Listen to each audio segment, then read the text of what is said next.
ঊনকোটি জেলার কৈলাসহরে আরও একটি বিজেপি পরিচালিত গ্রাম পঞ্চায়েত বিজেপি দলের হাতছাড়া হওয়ার উপক্রম হয়েছে। এই গ্রাম পঞ্চায়েতটি হল গৌরনগর ব্লকের ধুলিয়াকান্দি গ্রাম পঞ্চায়েত। মঙ্গলবার বিজেপি পরিচালিত এই গ্রাম পঞ্চায়েতের 4 জন বিজেপি দলের পঞ্চায়েত সদস্য পঞ্চায়েতের প্রধান এবং উপপ্রধানের বিরুদ্ধে অনাস্থা প্রস্তাব আনেন। বিজেপির এই 4 পঞ্চায়েত সদস্যরা হলেন যথাক্রমে মহেন্দ্র মালাকার, জয়ারানী নম বিশ্বাস, ছমিরুন নেছা এবং ফাতেমা বেগম। এদিন এই 4 বিজেপি দলের পঞ্চায়েত সদস্য ঊনকোটি জেলা পঞ্চায়েত আধিকারিক ডেভিড এল হালামের নিকট লিখিতভাবে গ্রাম প্রধান রেবা রানী নম বিশ্বাস এবং উপপ্রধান তুফাইল মিয়ার বিরুদ্ধে অনাস্থা প্রস্তাব জমা দেন। এই অনাস্থা প্রস্তাব প্রসঙ্গে ধুলিয়াকান্দি গ্রাম পঞ্চায়েতের বিজেপির পঞ্চায়েত সদস্য মহেন্দ্র মালাকার জানান, গ্রামবাসীদের সার্বিক স্বার্থের কথা চিন্তা করি তারা 4 জন সদস্য মিলে প্রধান এবং উপপ্রধানের বিরুদ্ধে অনাস্থা প্রস্তাব এনেছেন। কারণ দীর্ঘ 35 বছর পর মানুষ ভোট দিয়ে তাদের প্রতিনিধি হিসেবে নির্বাচিত করেন। পরে তারা গ্রাম প্রধান হিসেবে রেবা রানী নম বিশ্বাস এবং উপপ্রধান হিসেবে তুফাইল মিয়াকে নির্বাচিত করেন। কিন্তু প্রধান এবং উপপ্রধান গ্রামের উন্নয়নে দীর্ঘদিন ধরেই কোনো ভূমিকা গ্রহণ করছেন না। আপনারা যে 4 জন মিলেই তো পঞ্চায়েতের প্রধান উপপ্রধানের বিরুদ্ধে অনাস্থা আনছিলেন, আপনাদের এই 4 জন কে? মহেন্দ্র মালাকার, সমীরুন নেছা, জয়ারানী নম, ফাতেমা বেগম। মূলত আপনারা বিজেপি দল করেন, প্রধান উপপ্রধানও বিজেপি দলের, একই দলের সদস্য, তো কে লেগে আপনারা প্রধান উপপ্রধানের বিরুদ্ধে অনাস্থা আনছেন? দীর্ঘ 35 বছর পর আমরা জনগণ ভোটের মাধ্যমে আমাদেরকে নির্বাচিত করেন। আমরা সংগঠনের মাধ্যমে প্রধান উপপ্রধান নির্বাচিত করি ভোটের মাধ্যমে মণ্ডলের পক্ষ থেকে।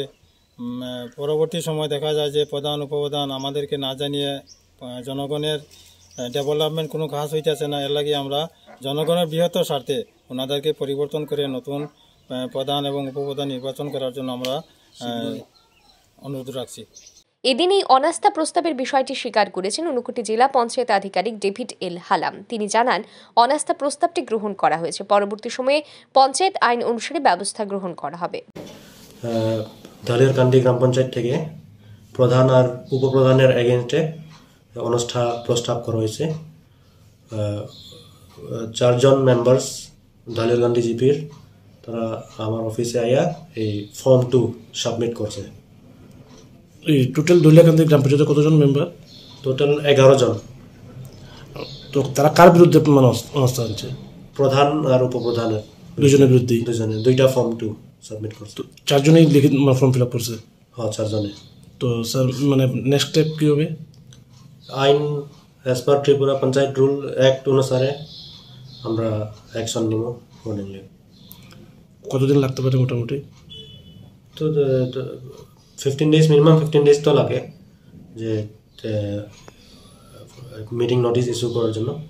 তো 15 ডেজের পরে আমরা করব। প্রসঙ্গত উল্লেখ্য যে কৈলাসহরের গৌরনগর ব্লকের অধীন ধুলিয়াকান্দি গ্রাম পঞ্চায়েতের সদস্য সংখ্যা 11 জন। এর মধ্যে বিজেপির সদস্য সংখ্যা 7 জন, বাকি 4 জন সদস্য কংগ্রেস দলের। এই অবস্থায় বিজেপি দল ধুলিয়াকান্দি পঞ্চায়েত নিজেদের দখলে রাখতে কতটা সফল হয় সেটাই এখন দেখার। ব্যুরো রিপোর্ট, আর ই নিউজ।